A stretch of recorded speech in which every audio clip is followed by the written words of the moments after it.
true. It's all true. Nervous, very dreadfully nervous I have been.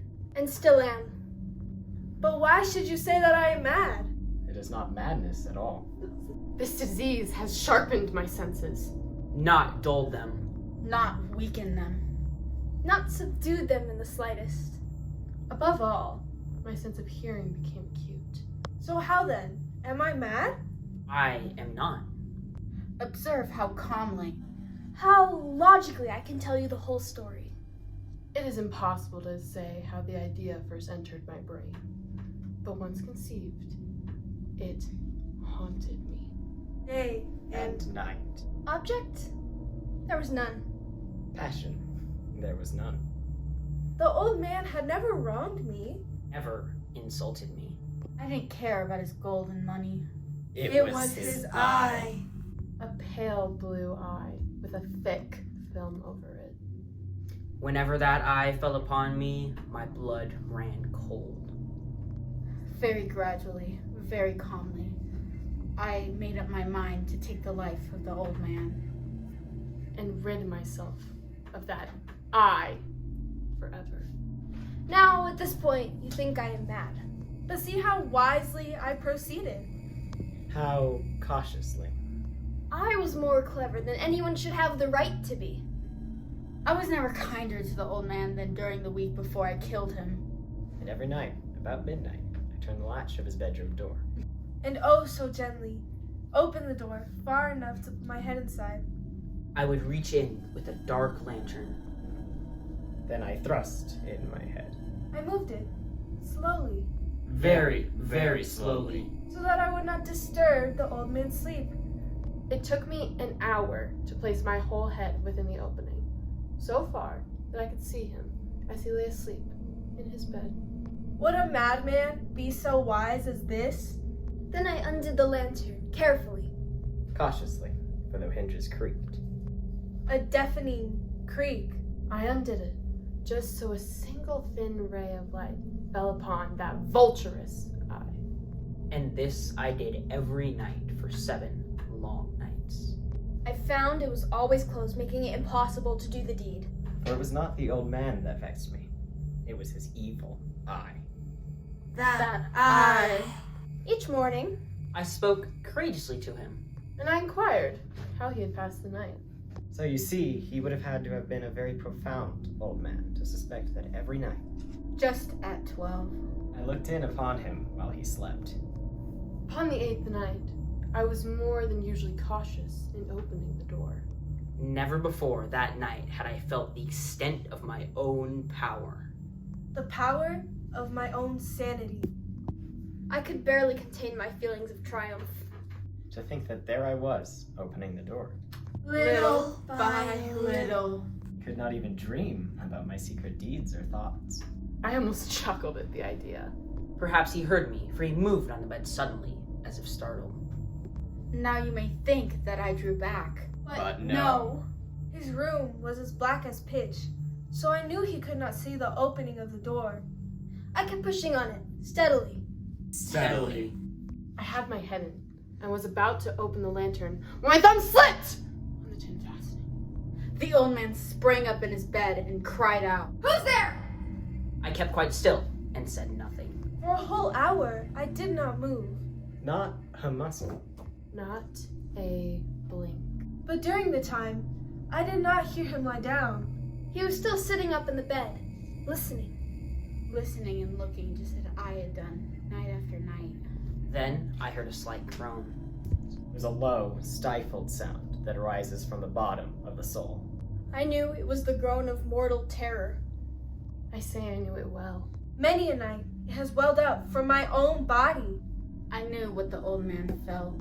I pitied him. But I chuckled within my heart. But I knew he had been lying awake ever since that first slight noise. His fears had been growing within him. I knew that he had been lying there, saying to himself, It was nothing but the wind in the chimney. A mouse crossing the floor. A cricket making a single chirp. Yes, he had been trying to comfort himself with these ideas. Trying, but only in vain. all in vain, because death, in approaching him, had cast his black shadow upon him and enveloped him as a victim. Mournful influence of the unseen shadow that caused the man to feel. The presence of my head in his room. When I had waited that long time, very patiently, without hearing him lie down, I resolved to open a little. Very little crevice in the lantern, You cannot imagine how stealthily I opened it. until a simple dim ray, like the thread of a spider's web, shot out from out of that lantern and fell full upon that vulture eye. It was open wide, wide open. I grew furious as I gazed upon it. I saw it with perfect distinctness. All a dull blue. With a hideous veil over it. It sent a chill to the very marrow of my bones. Still, I could see nothing of the old man's face or form. Have I not told you that what you mistake for madness is but over acuteness of the senses? Now I say there came to my ears a low, dull, quick sound. I knew well what that sound was. It was the beating of the old man's heart. The sound increased my fury. The savage beat of a savage drum. But even yet, I refrained and kept still. I scarcely breathed. I held the lantern, motionless. I tried to maintain the ray upon the eye. All the time, the banging of the heart increased. It grew quicker. And quicker. And louder! And louder! Every instant. The old man's terror must have been extreme. It grew louder! And louder! Now, in the dead hour of night, amid the dreadful silence of that old house, such a strange noise excited me to uncontrollable terror. Yet for some minutes longer, I stood still. But the beating grew louder. And then a new anxiety seized me. The sound would be heard by a neighbor. The old man's hour had come. A loud yell, I threw open the lantern and leapt into the room. He shrieked once. Only once. In an instant, I dragged him to the floor and pulled the heavy bed over him. I smiled gladly to see the deed so far done. But for many minutes, the heart beat loudly with a muffled sound. At length, it ceased. The old man was dead. I placed my hand upon the heart. There was no pulse. He was stone dead. His eyes would trouble me no more. If you still think I am mad, you will think no longer when I tell you of the wise precautions I took for the concealment of the body. The night waned, and I worked quickly and in silence. First of all, I dismembered the corpse. I cut off the head. The arms. The legs. I took up 3 planks from the flooring of the bedchamber. I placed all of the man's pieces between the scantlings. I then replaced the boards so cleverly. So cunningly. So secretly that no human eye. Not even his vulturous eye could have detected anything wrong. When I had made an end to these labors, it was 4 o'clock, and still as dark as midnight. As the bells sounded the hour, there came a knocking at the front door. I went down to open it with a light heart. For what had I now to fear? There entered 3 men. They introduced themselves as officers of the police. A shriek had been heard by a neighbor during the night. Suspicion of foul play. The officers had been dispatched to search the premises. I smiled. For what had I to fear? The shriek, I said, was my own, in a dream. The old man I mentioned was absent from the country. I took my visitors all over the house. I bade them search, and search well. I led them at length to the old man's chamber. I showed him his treasures, safe and undisturbed. In the enthusiasm of my confidence, I brought chairs into the room and asked them to rest for a few moments. I, in perfect clarity and audacity of my triumph, placed my chair upon where my victim lay in repose. The officers were satisfied. My manner had convinced them. They sat, and while I answered cheerily, they spoke of familiar things. But soon I felt myself getting pale and wishing they were gone. My head ached. I had a ringing in my ears.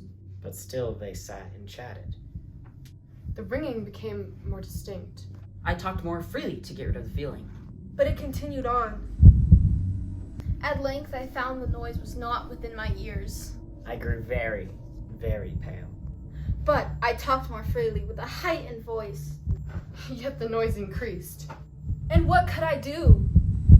It was a low, dull, quick sound. I gasped for breath.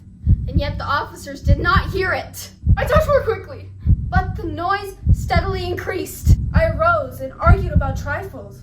I argued with high key and violent gestures. But the noise steadily increased. Why would they not be gone? I paced the floor to and fro with heavy strides. But the noise steadily increased. What can I do? I foamed. I raved. I swore. I moved the chair upon which I had been sitting. It grated upon the boards. But the noise steadily increased. Louder. Louder! But still the men chatted pleasantly and smiled. Was it possible they could not hear it? No, they heard. They suspected. They knew. They were making a mockery of my horror. This I thought, and this I think. Anything was more tolerable than this sound. I could no longer bear those hypocritical smiles. Louder!